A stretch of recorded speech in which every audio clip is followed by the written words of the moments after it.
Good afternoon. Thank you for coming. We are thrilled that so many of you showed up today to celebrate the kickoff of this great series. We didn't fill the room with chairs because we had way more people sign up to attend than we thought we could fit in the room, which is obvious. To kick off today's event, I'm very happy to introduce the Library Board's Executive Vice President and soon-to-be President, Sheila Rogers.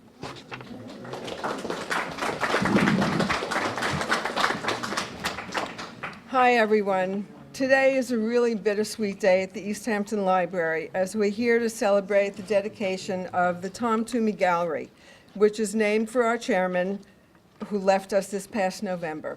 But what can I say about Tom that would surprise anyone when it comes to his dedication to our little library? There are no surprises here. He was completely devoted to the idea that the library should benefit every citizen in our community.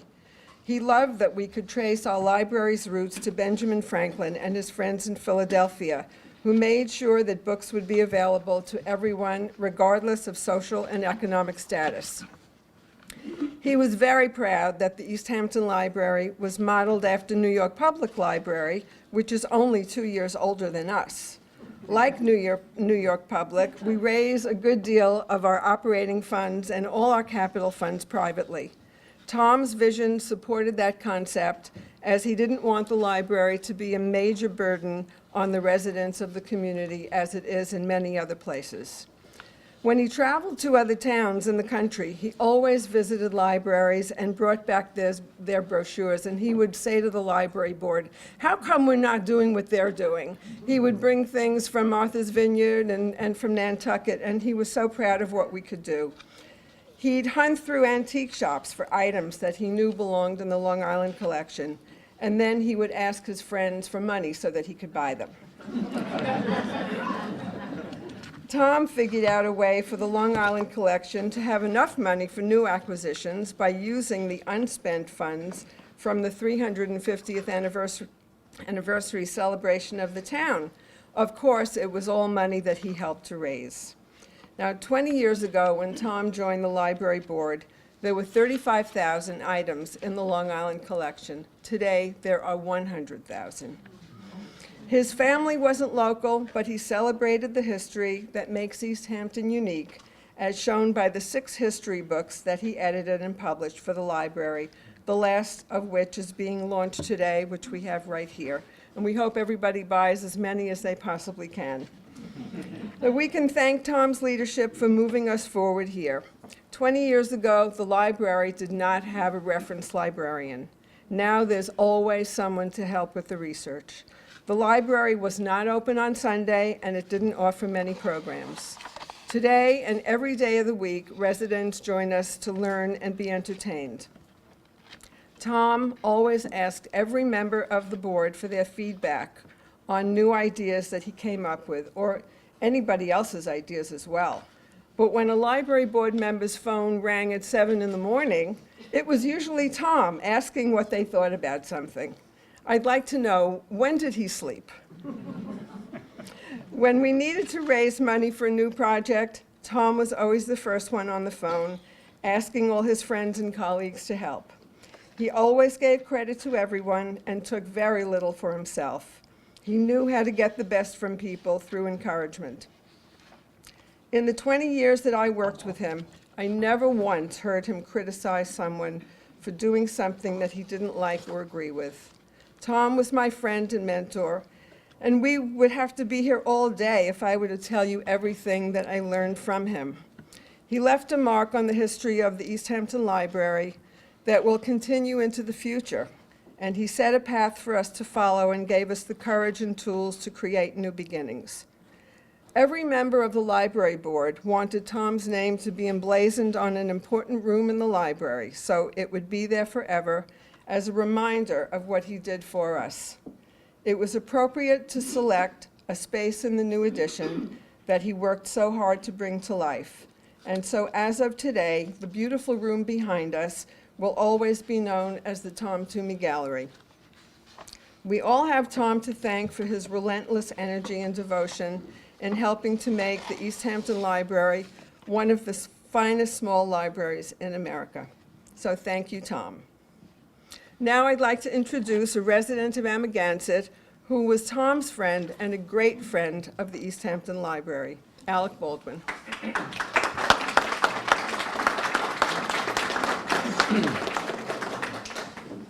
Thank you, Sheila, and thank you, Dennis. I think it's a great tribute that after the long, bitter winter we had on such a beautiful sunny day, everyone showed up for this this event today. I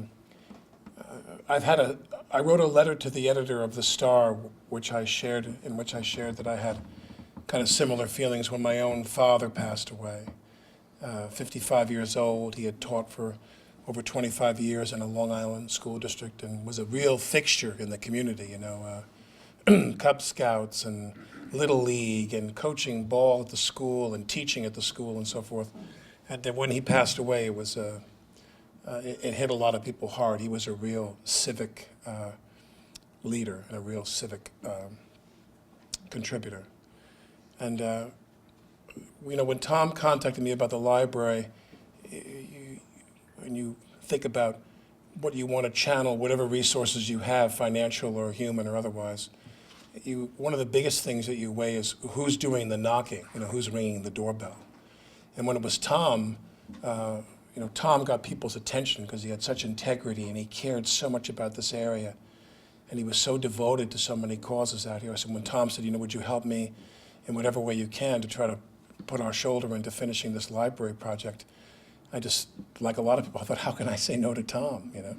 And also I firmly believed, as did Tom, that schools and libraries, things that help us with the future, things that look toward the future, things that help young people to become who we would like them to become, and resources that can help young people and old people have a place to reflect and a place to have some peace.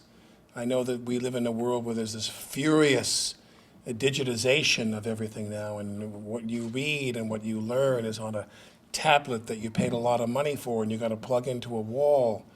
But what's nicer than coming to this building and opening up a book and sitting down and having some peace and quiet in this perfectly, this perfectly designed space. I mean, they really, really nailed it in every way.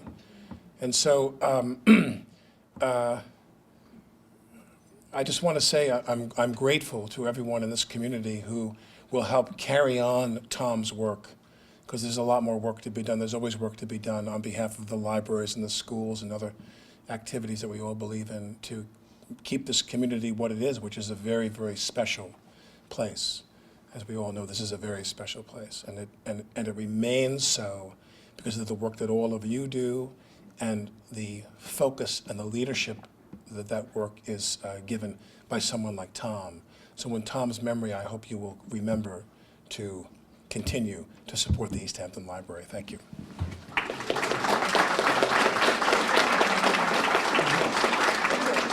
I'm going to introduce. Yeah. No, you go ahead. You run the library, not me. Thank you.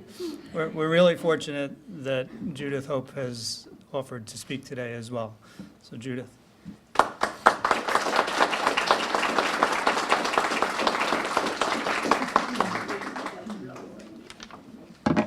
Thank you, Dennis. Can you hear me? Yes.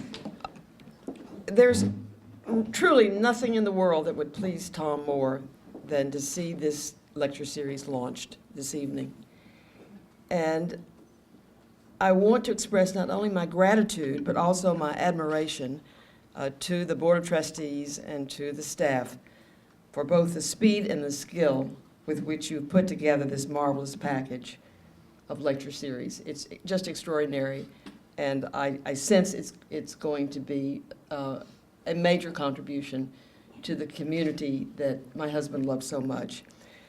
I wanted to mention that the controversy over the modest extension to this marvelous building, to which we owe great debt of gratitude to Alec Baldwin and to Janet Ross, and to so many of you here this evening for your extraordinary generosity in making this possible. The controversy was not just about zoning and traffic congestion, which are concerns that are always appropriate in East Hampton town, But there was an undercurrent in the disagreements, and they persist to this day to some extent. There's a classic view of libraries that they should exist merely to warehouse books, that they should be a depository where individuals will have access to books regardless of their rank or their station in life. And this was a truly thrilling and revolutionary idea in its day when it was first proposed, that books should simply be made available to people and people would come and find them.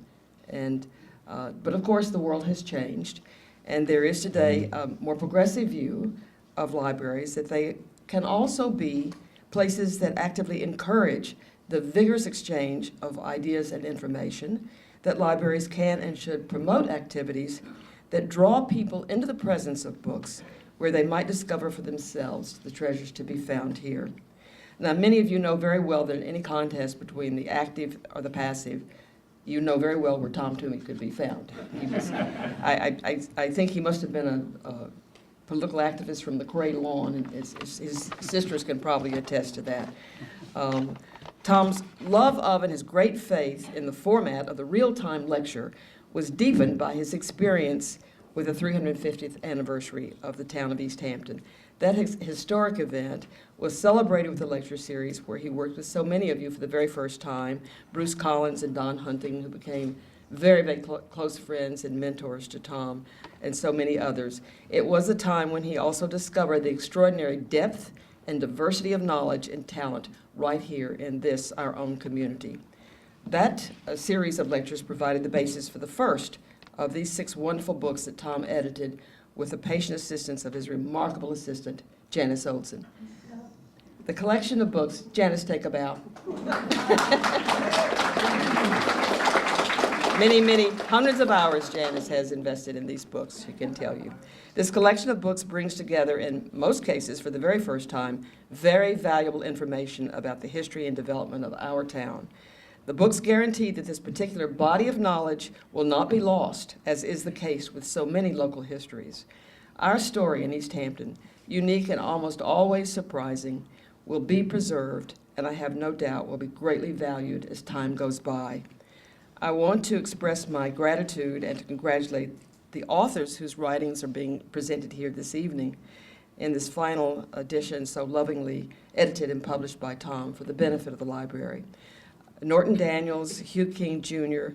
I'm sorry, Hughie, you will always be Hugh King Jr. to those of us who knew your wonderful dad. The late Sherrill Foster and Mac Griswold have each written marvelous accounts and the beautiful artwork that has been generously donated by Ralph Carpentier, whose work my husband admired so very, very much.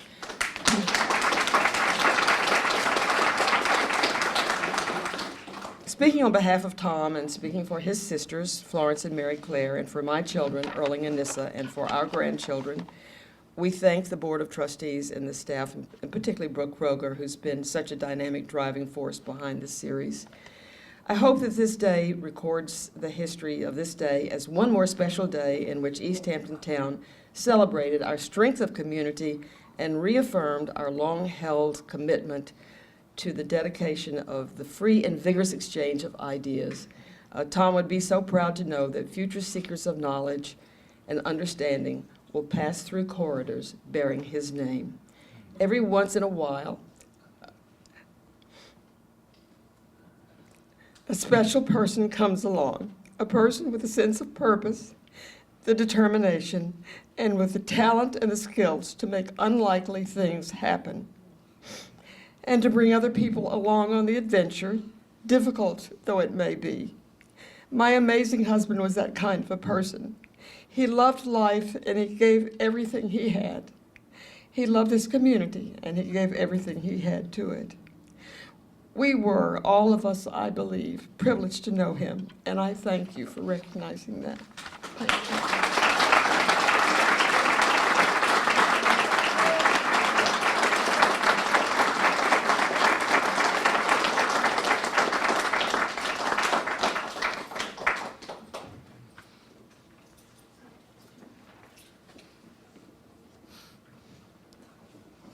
Thank you, Judith.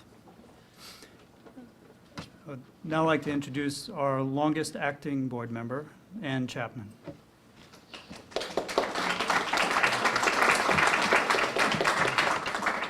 Good afternoon and welcome, one and all. Can you hear me? Yep. Sometimes my family says they hear me too well, but I'd rather be heard than have people wonder what in the heck I'm saying.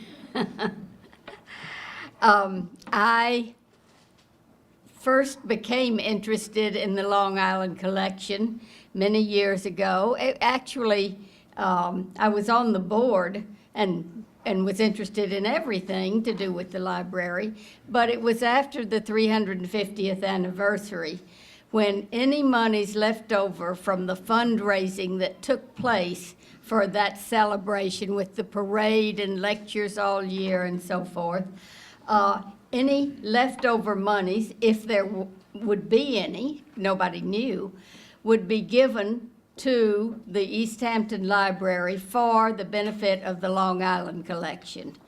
Now, if you walk into that area today, you will see that the leather chair doesn't have stuff dragging on the ground.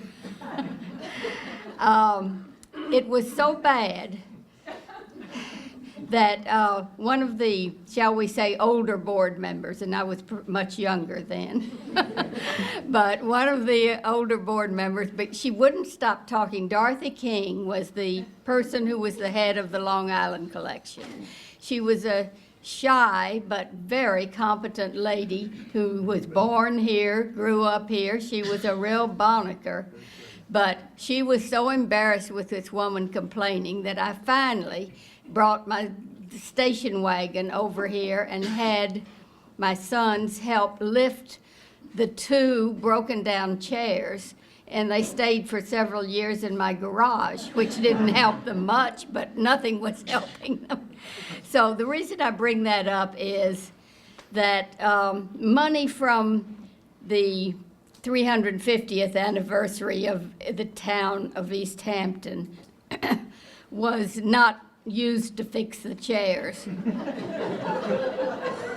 It was used to improve the Long Island collection, to help buy better equipment and all those things that you need. And to help protect whaling logs and different things that were in such danger of disintegration. There was no air conditioning here at that time, and that is really not funny. Things were disintegrating, but not as noticeably as those particular chairs. I just looked at it today when I walked to the collection and had a memory back to then. At any rate, I'm just saying how grateful all of us are, board members, staff, and the community, for the work that Tom Twomey put into this type of thing. And he was relentless, I can tell you. That phone did ring in the morning. I didn't always answer it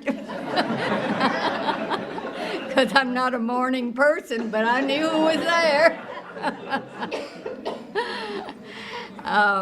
So I would like to refer now to these books that Judith already has. You will notice, if you haven't before, that 5 of the 6 start with a verb: awakening, tracing, awakening the past, tracing the past, exploring the past, discovering the past, and then either Tom or I don't think Janet ever gets tired. Either somebody could not think of another verb. And so the 5th one is called Origins of the Past. However, the 6th one, he must have had a middle of the night attack of some sort because it is revealing the past. So I have not read, I own Revealing the Past, I own them all. I haven't read it yet, so I can't recommend that, but I think that they're all really fun to read. I do have, I was looking at my calendar, which the library sends out. I'm not trying to sell it because I need it. And I'm sure in one of these 6 books, the story, of course, of the purchase of the town of East Hampton from the Indians in 1648 is written up. That was in April. Next week, it will be whatever 1648 is from 2015. Now, then I happened to look at May because I'm trying to plan my life. And so I went to May, and in May, Goody Garlic was acquitted, not accused, but acquitted of witchcraft in 1658. So that was a busy 10 years from 48 to 58. I will now stop and introduce other people because, but I just wanted to say a few words about my experience, which has been wonderful at the library.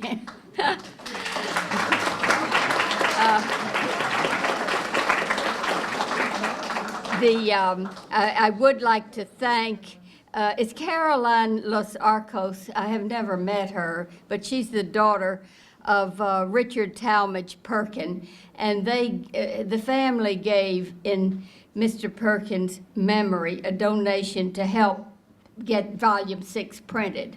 So I wanted, thank you and your father and your family so very, very much. She's at the back there. Because it's not easy to get these books printed. You have to pay the printer. And I think we've already talked about Janice Olson, but the work you've done on those 6 books over the years, if you didn't go blind, it's a miracle. Or if your fingers didn't get worn out, and we have a little something for you.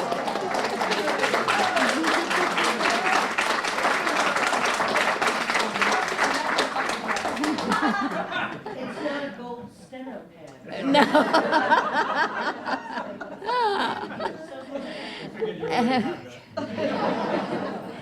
And the illustrations and cover art for this last volume, I think there may be some coming up on the screen. Here, I want to thank Ralph. Would you stand up, please? He did this work. I don't know if Tom had the nerve to call you early in the morning to say, will you do it? But he worked.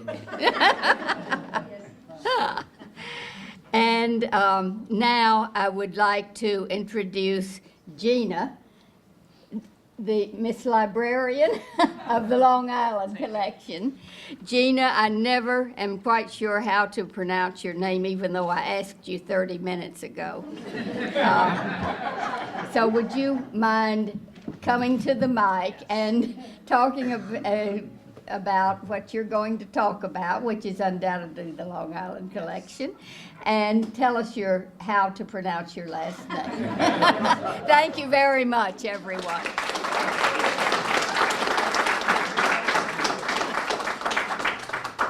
That's Gina Piastuck. I am the head of the Long Island Collection, and I really must say it's a pleasure working there. There's so many amazing things that I get to see and touch and work with every day. It really is like a dream job, can't lie. Of course, the newest book in our historical collection series, Revealing the Past, has had many participants who have been introduced already. We would like to hear their firsthand experiences working with Tom through the course of this project. My own experience is that Tom was very to the letter. He wanted to know where every comma and period was going, every citation. I got many phone calls and emails.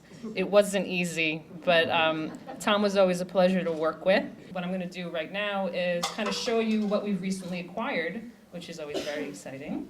So, what we recently acquired in February is a local whaling collection that belonged to Fabiszak Pearson of Sag Harbor.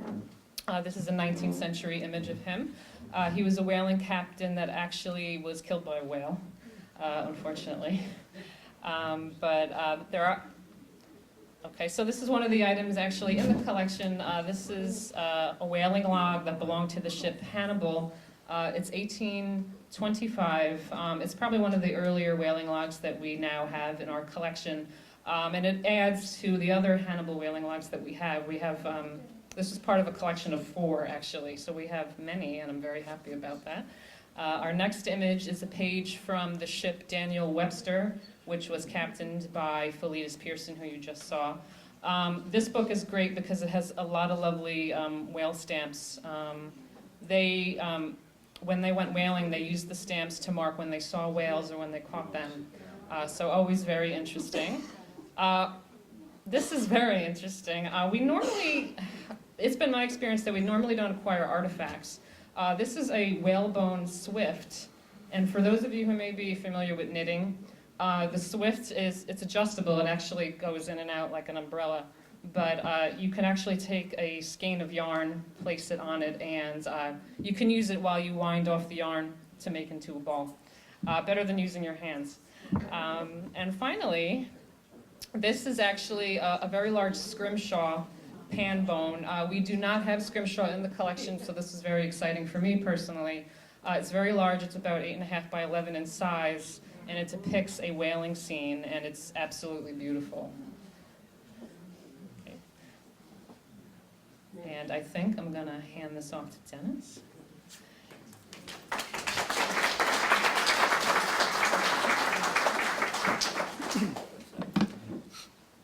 So as you can see, the great work that Tom and the authors that worked on this book and all of our other history series books will continue to benefit the collection. They continue to sell. Even the first 2 volumes sell every year, and we're thrilled about that. We've recently converted some of them to Kindle versions, and new generations are experiencing them, which is great. That money will continue to go out and purchase historic documents. Some of the things that we just purchased are some of the most valuable things that we've ever acquired. And the more we purchase, the more we're contacted by people who say, I'd like to donate something to you because I realize that you're a place that can take care of them and is really interested in these things. And it's great that we're being recognized like that now. And that's, in big part thanks to Tom's work and relationships that he made with people and the way that he taught us to go after things and not let them leave East Hampton ever again. The lineup for our 2015 Tom Twomey series has something for everyone. We start off with meeting climate change challenges next weekend, followed by the interaction of ticks in our immune system on May 2nd. Memorial Day weekend, we have the first musical performance in several decades at the library, and it's going to be a great one. We have Brett Kroger and Christopher Denny performing Over There, the greatest hits of the Great War. That is not a lecture. It's the only one of the series that's not a lecture. Prepare to be entertained for that. We're bringing in a baby grand piano, and it's going to be great. June brings us 3 informative programs, beginning with the political biographer, followed by From Natural Landscapes to Native Plants, a passion for nature at the New York Botanical Garden, and closing out the month with a program titled Saving Our Communities from Fiscal Crisis, featuring Richard Ravitch and Town Supervisor Larry Cantwell, which we're very happy is attending today. On July 11th, we host former Congressman Tim Bishop discussing the U.S. Congress, Is the Branch Still Broken? We may already know the answer to that, but he's going to tell us how bad it really is. And then we're going to follow that with everything you ever wanted to know about North Korea, but were afraid to ask on July 25th. August 1st, we have Pulitzer Prize-winning columnist Paul Goldberger, who will be giving an update on his 1983 article, The Strangling of a Resort, which eerily almost everything he wrote in 1983 has come true. And that is one of the hottest pre-registration programs that we have in the series. On August 22nd, Robert Lipsyte will explore the state of American sport, including what has happened and where it's going, which will be a very interesting topic. And our final program of the 2015 series will be the annual Tom Twomey Local History Lecture, which will be held on September 19th. And we're thrilled that Bruce Collins has agreed to speak about the history of fishing in East Hampton from the time of the whaling logs, which Bruce has direct connections to, up through the bunker steamers and the Promised Land Fish Factory. We're going to be showing some of his personal photos as well as things from our collection, and it's going to be a really educational program, and definitely will fill up for sure. This series is only made possible by the help of many, many people. We'd like to thank all of the library board members, which have each arranged one or more of the programs themselves and gone out and tracked down the speakers to bring some great people into East Hampton for us. We'd especially like to thank Brooke Gorin, who is the chair of the committee appointed by Tom, because he knew that she was an incredible force and would really do a great job, and we are amazed at how it's come together, and it is entirely thanks to her. We're thrilled that LTV will be filming each of the programs so they can be aired, as well as archived on the event website. And that is thanks to a multi-year grant from Twomey, Latham, Shea, Kelly, Dubin, and Quattararo, which came in recently. The New York Council for the Humanities has given the library the first grant ever for $5,000 to sponsor part of this year's series. And Suffolk County National Bank has made a major pledge as part of their 125th anniversary for the series as well. Finally, we'd like to thank all of our authors and speakers today. The authors will remain afterwards and will sign copies of the book for anybody who hasn't purchased it. And we could probably arrange, if you already did purchase it, to meet up with them and get them to sign it. It is one of 6, and we do have slipcases that can be ordered if you want to give a really nice gift to somebody. Today begins a wonderful tribute to a great man that forever changed all of our lives. We hope and we pledge that we will do the best to honor him, not only with this series, but with the work we do here in this library, whether it's for the library or for another community group that's using the library. I'd like to thank you once again for coming out today to celebrate our kickoff, and hope that you'll stay around for a little while to chat with us. Thank you.